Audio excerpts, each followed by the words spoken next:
할렐루야. 오늘 부른 애녹성가대 찬양처럼 우리의 거할 처소는 오직 주님의 품인 줄로 믿습니다. 다시 한번 새삼스럽게 또 이렇게 예배 시간 우리가 하나님께서 건강 주셔서 또 성전에서 예배드리고 또 우리 입술을 벌려 하나님을 찬양할 수 있는 은혜, 당연한 것이 아니고 매일매일 하나님이 우리에게 주신 놀라운 기적 같은 은혜인 줄로 믿습니다.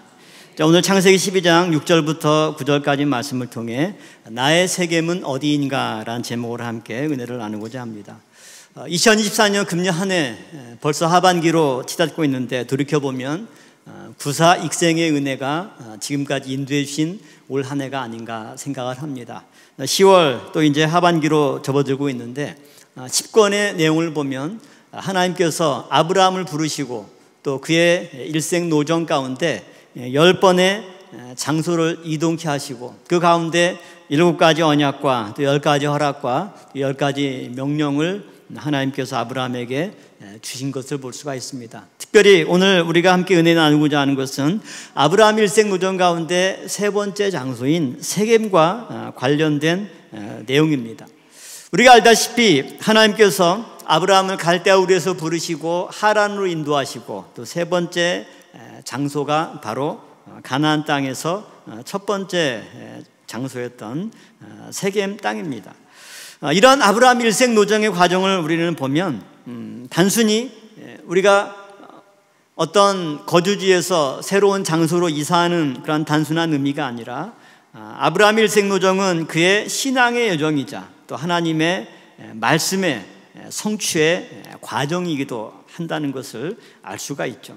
왜냐하면 성경에서 하나님의 사람들의 장소의 이동은 하나님의 허락하심과 또 인도하심 속에 하나님의 백성들을 양육하시고 이끄시는 과정이었기 때문이죠.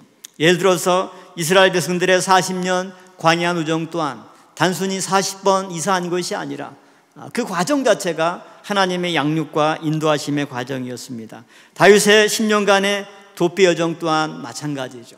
아브라함의 일생에서 10군데 이러한 인생 노정, 특별히 세 번째 장소였던 세겜 땅에서 과연 하나님은 아브라함에게 어떠한 일을 행하셨고 아브라함에게 뿐만 아니라 오늘 우리에게 이 영적인 세겜은 어떤 의미를 갖고 있는가라고 하는 내용을 함께 살펴보도록 하겠습니다. 첫 번째는 세겜에서 일어난 사건들을 간략하게 정리해 보도록 하겠습니다. 아까 말씀드린 대로 세겜은 첫 번째로 아브라함의 세 번째 일생 노정의 장소이기도 하고, 두 번째 아브라함이 가나안 땅에서 처음 하나님을 만난 장소입니다. 그러니까 세겜이 가나안 땅의 첫 장소는 아니겠죠. 이미 가나안 땅에 들어와서 많은 지역을 거쳐서 북쪽에서 남쪽으로 내려왔지만 이 세겜은 지리적으로 가나안 땅의 한 남북으로 치면 중간 정도 되는 위치입니다. 이곳에서 하나님이 아브라함을 처음 만나주신 장소입니다. 그리고 세 번째는 이곳에서 이제 하나님께서 아브라함에게 횃불 언약에 해당하는 내용을 계시해 준 장소인 거죠. 오늘 보면 7절 말씀 보면 내가 이 땅을 내 자손에게 주리라 하신지라 이렇게 말씀하고 있죠. 여기서 보면 횃불 언약은 자손과 그 자손들이 거할 땅에 대한 약속이 횃불 언약의 두 가지 핵심적인 내용이죠. 그 내용이 오늘 본문에 보면 내가 이 땅을, 그 가나안 땅을 주겠다는 거죠. 누구한테? 내 자손에게.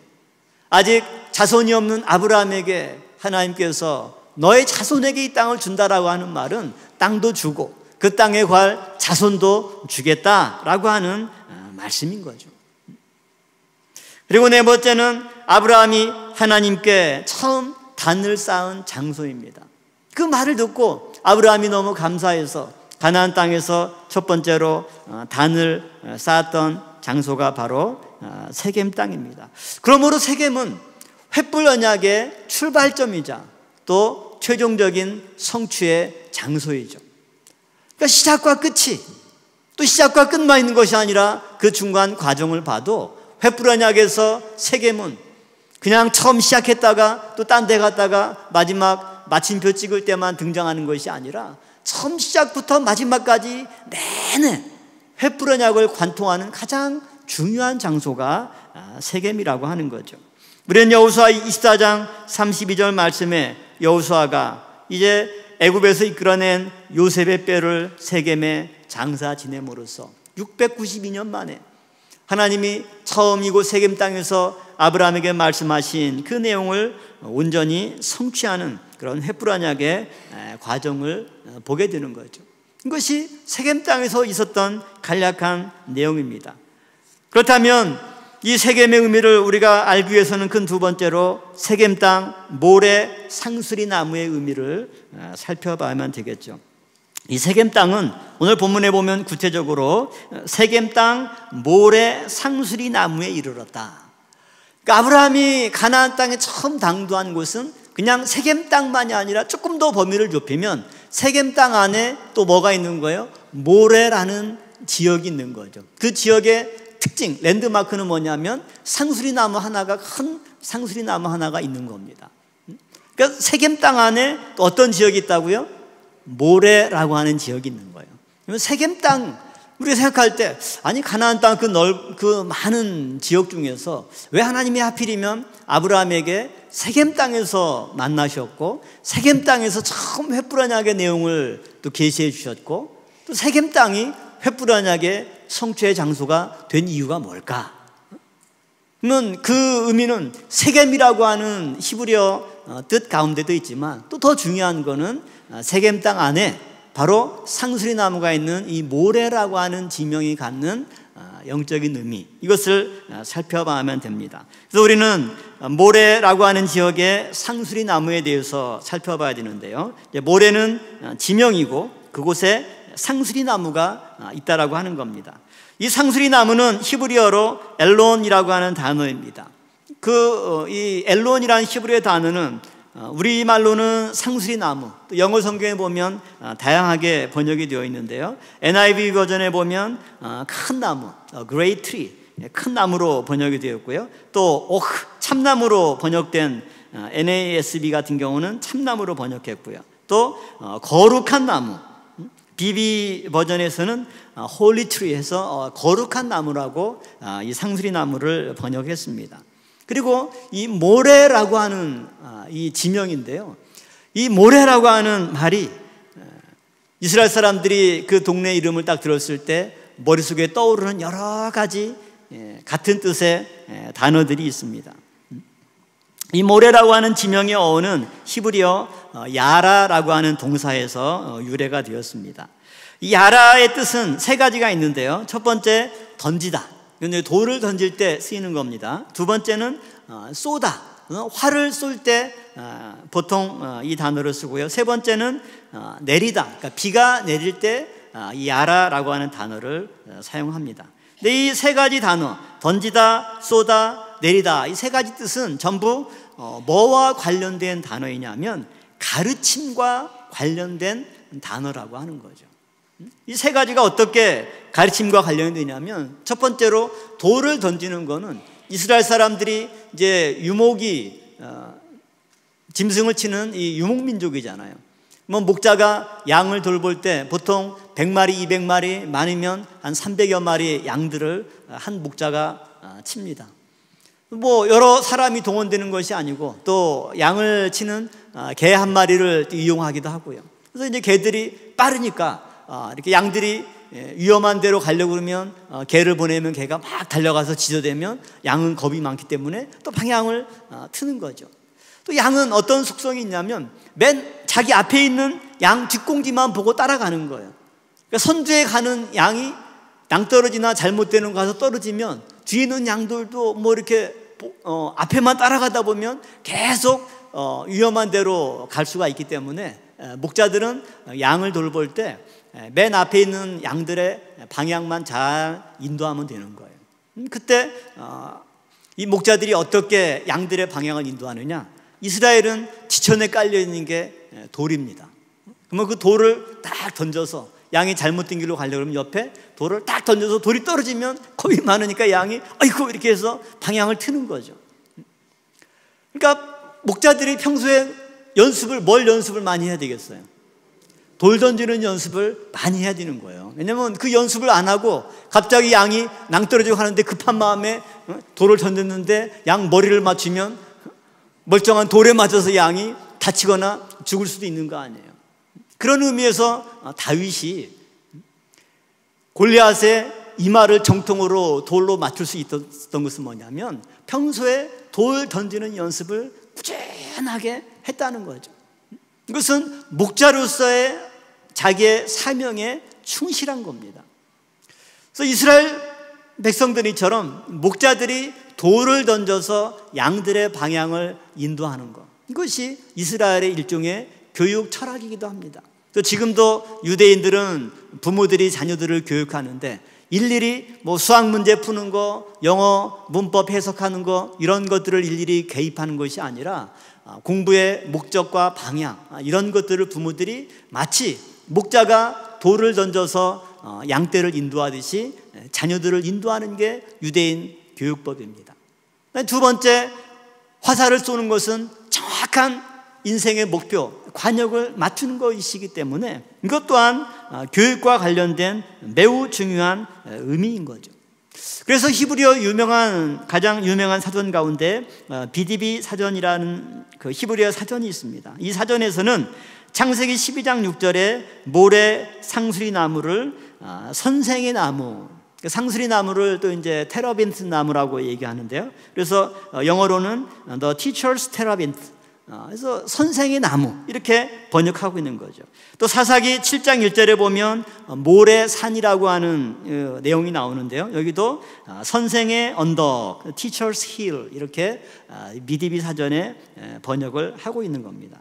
그리고 구약의 유대인들의 전승에 의하면 이 모래 땅에 있는 상수리 나무, 이것은 거룩한 나무로 여겨졌고, 또 그곳에서 제사장이 하나님의 말씀을 선포하는 유명한 장소였다. 이런 유대인 전승이 내려져 오고 있는 것을 알 수가 있죠. 그러므로 이 세겜 땅에 모래 상수리 나무라고 하는 것은, 이 모래는 정말 하나님의 말씀을 가르쳐준 영적인 스승, 선생이 있는 장소로서 알려진 거죠. 그다음에 그래서 잠언서 5장 13절 말씀 보면 내가 선생의 목소리를 청종치 아니하며, 이 잠언서에 선생이라는 단어가 등장하는데요. 여기 히브리어에 보면 야라, 그러니까 모래의 어근이 되는 야라라는 단어가 여기서 선생으로 쓰였죠. 또 이사야 30장 20절 말씀 볼 때도 내 스승은 다시 숨기지 아니하리니, 스승이라는 단어가 나오는데 여기도 역시 야라라고 하는 히브리어 단어, 그러니까 모래라고 하는 지명의 어근이 되는 야라가 쓰였습니다. 그 다음에 이 야라의 세 번째 뜻이 비가 내릴 때 사용되는 의미라고 말씀하고 있죠. 특히 이스라엘은 이른 비와 늦은 비, 우기 때 두 가지 비가 내리는 것으로 잘 알려져 있습니다. 특별히 이 비가 내린다, 그러니까 하나님이 하늘에서 땅으로 물을 던지는 것, 이게 비가 내리는 거죠. 근데 이것은 단순히 물리적으로 비가 내리는 것만을 의미하는 것이 아니라 하나님의 교훈과 말씀과 은혜를 하나님께서 하늘에서 이 땅에 있는 사람들에게 공급해 주는 것을 가리키는 비유적인 표현인 거죠. 그래서 신명기 32장 2절 말씀 봐도 나의 교훈은 내리는 비요, 이렇게 모세가 모압 평지에서 하나님의 말씀을 증거할 때 하나님의 교훈을 비로 표현한 것을 볼 수가 있습니다. 특별히 요엘서 2장 23절 말씀 보면 이 요엘서는 이른 비와 늦은 비의 은혜를 뭐에 대한 표징으로 예언하고 있느냐, 마지막 때 하나님께서 우리에게 허락하실 성령의 강림 사건을 이른 비와 늦은 비의 은혜로 말씀하고 있습니다.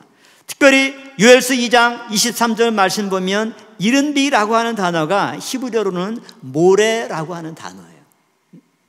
그러니까 이스라엘 사람들이 우리 조상 아브라함이 갈대아 우르를 떠나서 가나안 땅에 왔는데 처음 당도한 곳이 세겜 땅 어디?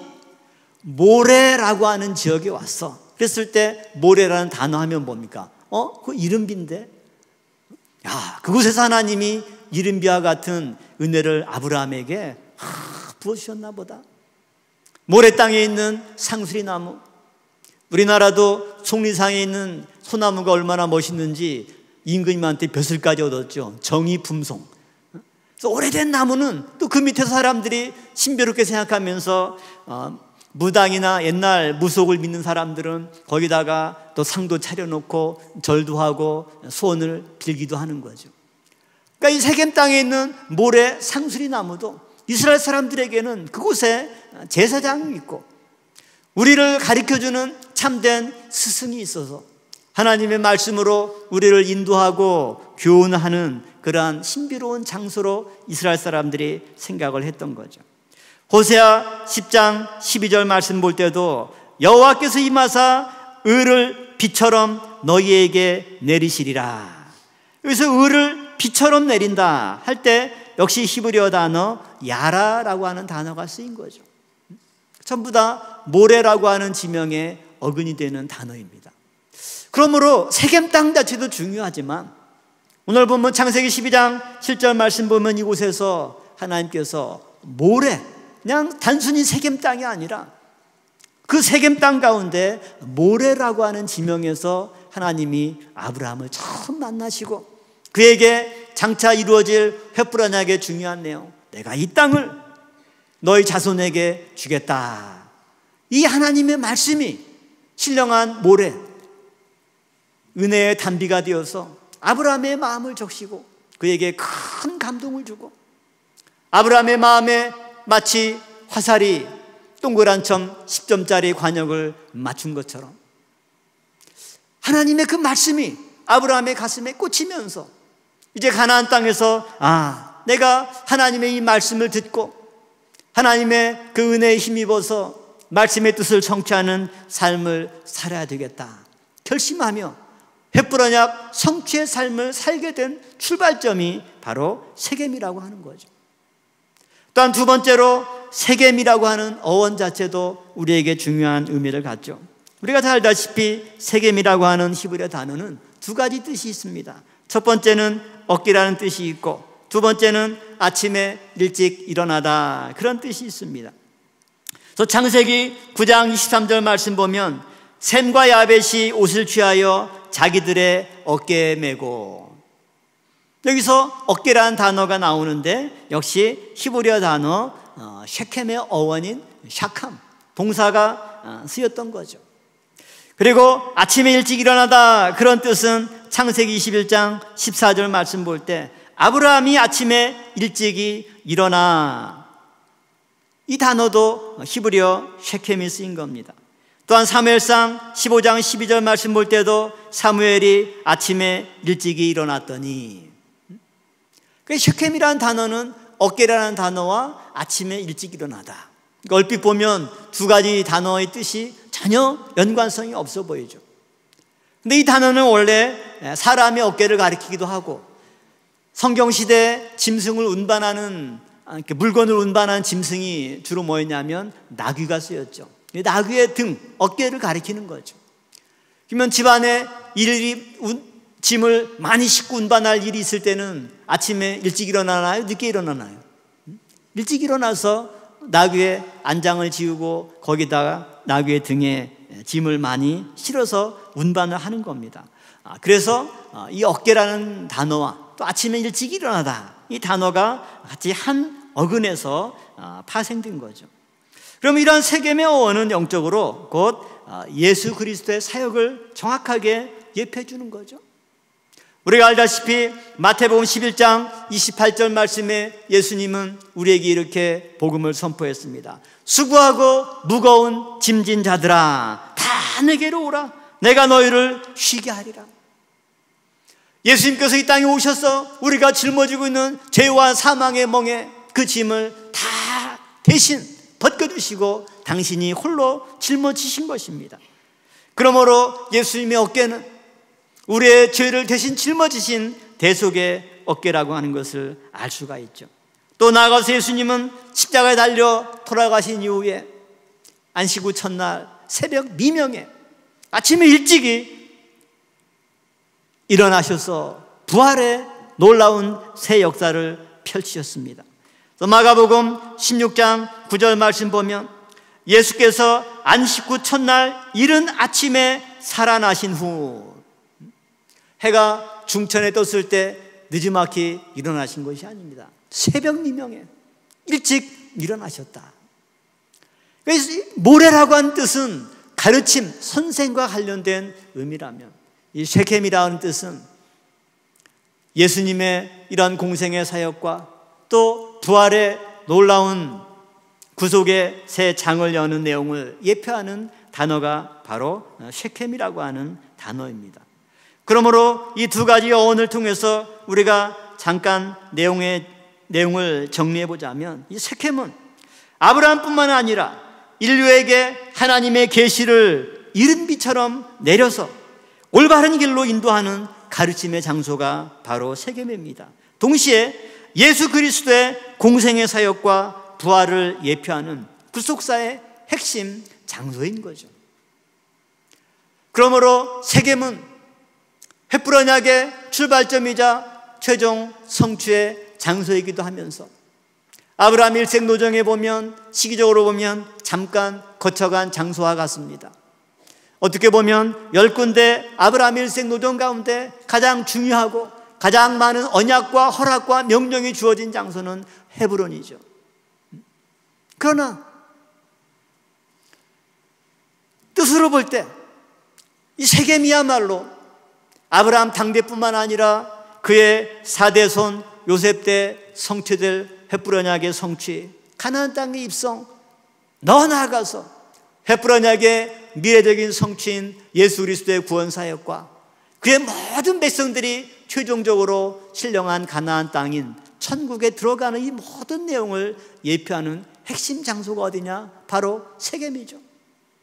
그러므로 아브라함 이후에 많은 믿음의 선진들은 마음 가운데 신령한 장소 세겜을 품고 어디 있든지 간에 세겜에서 하나님이 계시하신 그 말씀의 의미를 떠올리고 그의 언약을 성취하기 위해서 자기 당대에 주어진 사명을 감당하기 위해서 헌신하고 애썼던 것을 볼 수가 있죠. 그러므로 우리는 큰 세 번째로 세겜 땅과 관련된 믿음의 인물들의 행적을 간략하게 살펴보도록 하겠습니다. 첫 번째로 보면 역시 아브라함이죠. 이곳에서 하나님의 계시의 내용을 믿고 감사의 제단을 쌓았습니다. 두 번째로는 야곱이죠. 야곱은 믿음으로 횃불 언약의 시작이자 성취의 장소인 세겜 땅을 은 100개를 주고 구입함으로써 횃불 언약 성취의 토대를 마련했다고 창세기 30장 19절에서 20절에 말씀하고 있죠. 세 번째 인물은 요셉입니다. 그는 믿음으로 애굽에서 임종시의 형제들에게 하나님께서 권고하여 가나안 땅에 인도하실 때 내 해골도 메고 가라, 이렇게 유언을 남겼죠. 이게 창세기 50장 24절 25절의 내용입니다. 성경에는 가나안 땅으로 하나님께서 너희를 권고해서 가나안 땅에 인도할 때 내 해골도 메고 가라, 가나안 땅만 언급되어 있지만 요셉의 마음 가운데는 그 가나안 땅 가운데도 특별히 세겜이라는 장소를 염두에 두고 그 형제들에게 이 유언을 남기지 않았을까, 이렇게 생각이 됩니다. 그러므로 네 번째 모세는 출애굽시에 요셉의 이러한 유언을 기억하고 그의 해골을 메고 나왔다고 출애굽기 13장 19절에 말씀하고 있습니다. 더 나아가서 여호수아는 14년간의 가나안 땅 정복 과정과 기업을 분배하는 모든 사명을 다 마친 다음에 요셉의 해골을 바로 세겜 땅에 매장한 거죠. 그것은 아브라함부터 야곱, 요셉, 모세, 여호수아까지 692년 기간 동안 우리 눈에 보이지 않지만 마치 봄에 개천에 얼음이 얼어있지만 그 밑에서는 눈이 녹아서 졸졸졸 물이 흐르듯이 겉에 표면에 보이지 않지만 구속사의 이면에는 아브라함 때부터 여호수아 때까지 끊임없이 세겜을 중심으로 이 구속사의 물이 흘러내려가고 있었다라고 하는 것을 알 수가 있죠. 그래서 여호수아 24장 32절에 말씀하고 있는 대로 여호수아가 가나안 땅 많은 지역 가운데 또 14년의 과정 가운데 그 모든 사명을 마치고 세겜 땅에 요셉의 해골을 매장할 수 있었던 것은 바로 이 세겜 땅의 중요성을 알고 있었기 때문인 거죠. 나아가서 신약의 스데반 집사 또한 이런 구약의 모든 역사와 세겜에 관련된 중요성을 정확하게 꿰뚫어 봤던 하나님의 사람입니다. 그래서 세겜 땅을 구입한 야곱이 막벨라 굴에 묻힌 것이 아니라 그의 마음이 가 있고 시선이 가 있고 언약 성취를 바라보면서 간절히 기도했던 야곱의 그 마음을 헤아리고 그가 세겜 땅에 매장이 되었다라고 스데반 집사는 사도행전 7장 16절에 증거하고 있습니다. 이것을 볼 때 아브라함이 세겜에서 하나님을 만난 이후에 모두가 마음속에 신령한 세겜을 품고 하나님의 말씀을 쫓아가는 삶을 살았음을 알 수가 있죠. 그러므로 세겜 땅 모레라고 하는 지명의 의미처럼 하나님께서 인류의 참된 스승이 되어서 이른비를 내려주시듯이 의로 교훈하셨을 뿐만 아니라 돌을 던져서 우리에게 방향을 알려주시고 화살을 쏘아서 정확하게 관용을 맞춰주는 가운데 우리가 바라봐야 될 것, 우리가 응시하며 나아갈 방향을 날마다 일러주시는 은혜의 장소, 계시의 장소, 그곳이 바로 세겜입니다. 저는 교회개척 10주년 이제 10월 24일 다음 주죠. 일주밖에 남지 않았는데 목사님들과 또 이 행사를 준비하고 또 이때 교회 60년 내용을 정리한 간단한 카탈로그를 지금 만들고 있습니다. 이걸 만들기 위해서 현재 교회에 보관되어 있는 주보가 71년도 일석교회 때 주보부터 보관이 되어 있어요. 거기 보면 매주 광고사항이 있을 거 아닙니까? 또 80년부터는 대성지, 참평안의 전신인 대성지가 발간이 되어 있기 때문에 또 대성지에 보면 월간이지만 또 한 달치 교회 소식이 있고, 그러니까 71년도부터 한 50년치 내용들을 전체 쭉 살펴보면서 간략하게 정리해 보니까 우리 교회의 역사가 하나님의 구속의 역사고 교회가 걸어온 길이 말씀이 걸어온 길이고, 그러면서 제가 오늘 이 세겜 땅에 관해서 설교하게 된 것도 우리 평강 제일교회야말로 오늘 이 시대에 신령한 세겜 땅이구나. 이곳이 진정한 스승이 있어서 우리에게 하나님의 교훈을 가르쳐주고 이곳에 와서 예배드리면 우리말에 가랑비에 옷 젖는다 이런 표현이 있듯이 설사 너무 피곤해서 교회 와서 예배드릴 때 깜빡 졸고 간다 할지라도 모리아 성전에 발을 딛고 예배드리고 갈 때 하나님이 내가 깨닫든 깨닫지 못하든 똑같이 이른비를 내려주셔서 우리의 마음 심령을 촉촉히 은혜의 단비로 적셔 주신 줄로 믿습니다. 그러므로 아브라함이나 야곱이나 요셉이나 여호수아나 스데반 집사나 그들이 어떤 일을 하든지 간에 그들의 마음 중심은 늘 어디가 자리 잡고 있습니까? 세겜이 자리 잡고 있죠. 마치 무슬림 교도에게 메카는 그들이 전 세계 어디 있으나 늘 그곳을 향해서 기도하고 절하는 것처럼 구약시대 때 믿음의 선진들은 하나님의 횃불 언약의 성취를 위해서 그들이 어디 있으나 세겜에서 하신 말씀을 기억하고 그들의 영적인 고향처럼 마음 가운데 세겜을 품고 그들이 아무리 힘든다 할지라도 세겜에서 허락하신 하나님의 땅과 자손에 관한 약속을 성취하기 위해서 야곱은 자기의 은 100개를 헌금해서 그 땅을 준비했고 모세는 이스라엘 백성들과 함께 40년 광야 생활 14년 가나안 정복 과정을 요셉의 해고를 어깨에 메는 수고를 마다하지 않았습니다. 바로 우리 평강제일교회 또한 신령한 세겜이 되어서 우리가 국내나 해외 어디 출장 가 있다 할지라도 우리의 마음이 출장 가면 더 그래요. 지금 시차가 있더라도 지금 서울에서 예배 시간이겠구나 더 생각이 나고 우리의 삶 가운데 때로는 여러 가지 힘들고 어려운 일이 있다 할지라도 세겜과 같은 교회에 나와서 예배 드릴 때 그 주시는 말씀과 찬송이 나에게 은혜가 되고 마치 돌을 던져서 내가 가야 될 올바른 방향을 안내해 주시듯이 내가 가려는 길에 문제가 있었구나. 내가 이제 좌로 가던 거 우양우 오른쪽으로 내가 방향을 전환해야 되겠구나. 이처럼 나의 인생을 하나님의 말씀으로 가르쳐주는 신령한 모래 상수리 나무와 같은 복된 세겜 땅인 줄로 믿습니다. 결론적으로 세겜의 새 이름을 엘엘로헤 이스라엘이라고 야곱이 지었죠. 세겜의 새 이름 엘엘로헤 이스라엘. 성도님들한테 엘엘로헤 이스라엘 한번 발음해보라 그러면 그 내용 의미를 얼마나 아는지 읽는 것만 봐도 알 수 있어요. 자, 한번 여러분 읽어보세요.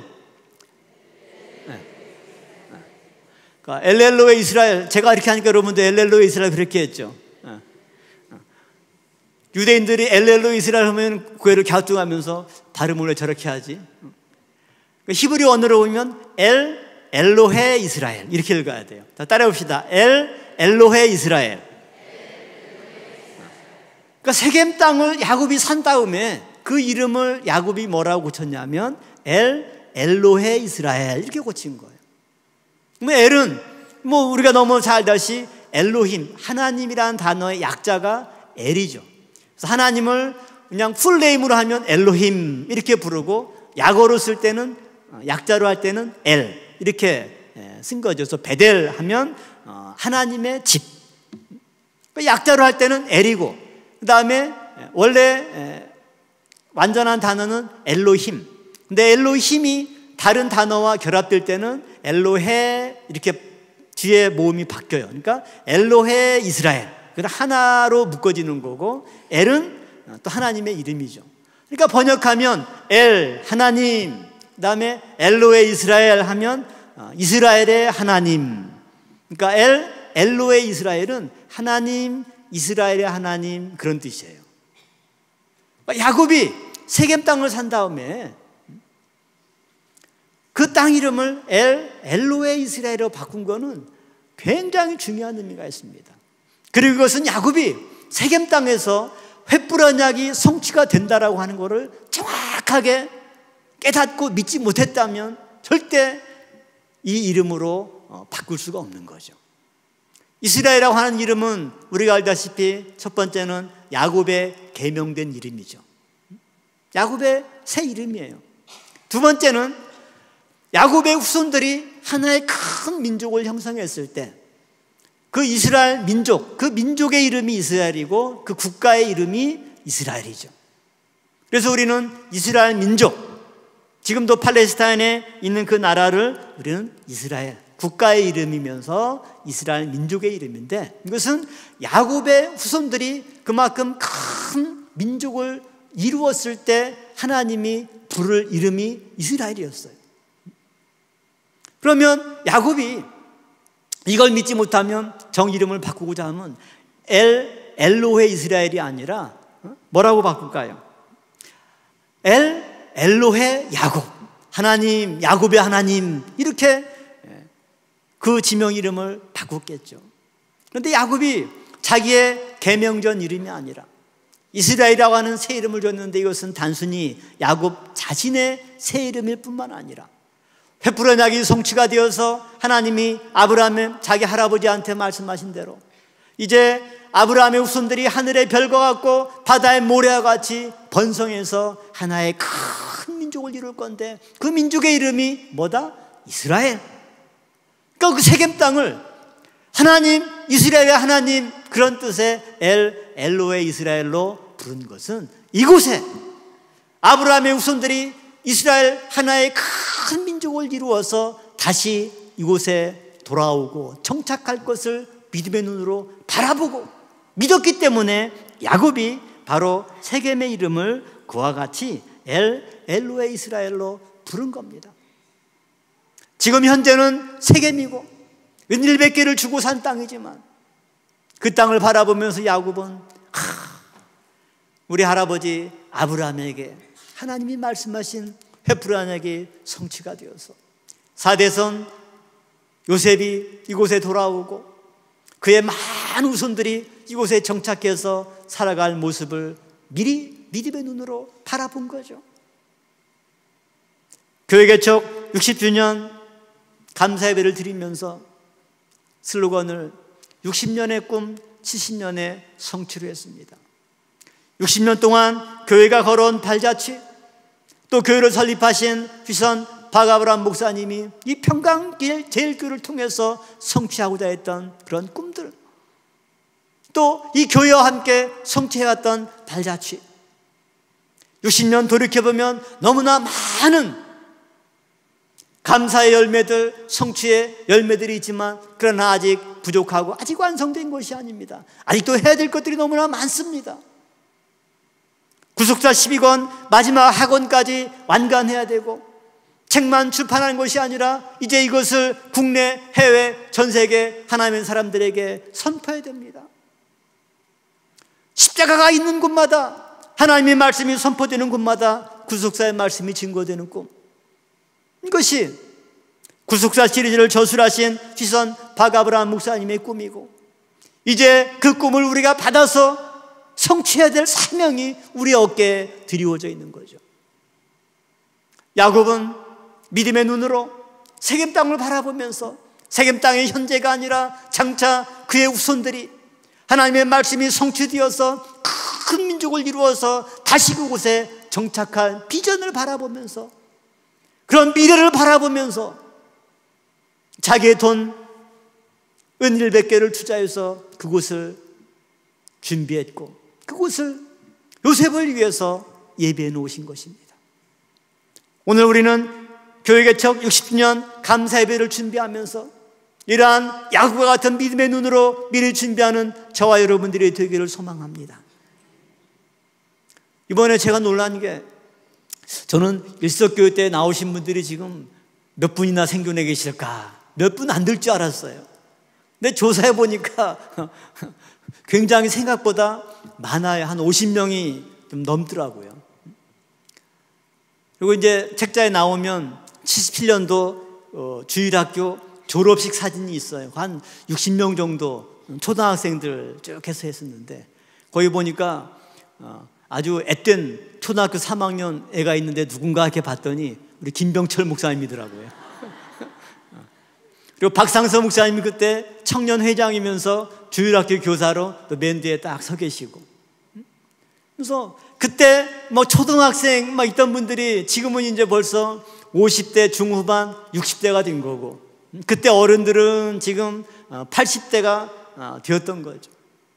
그때 막 젊었을 때 나오셨던 분들이 지금 80대인데도 여전히 교회 지킴이 하고 또 생생하게 나오시는 거 보면은, 야, 역사의 산 증인들이고, 또 생각보다 그런 분들이 많이 계셔서, 야, 그래도 굉장히 감사하고 많은 또 은혜를 느끼게 되었습니다.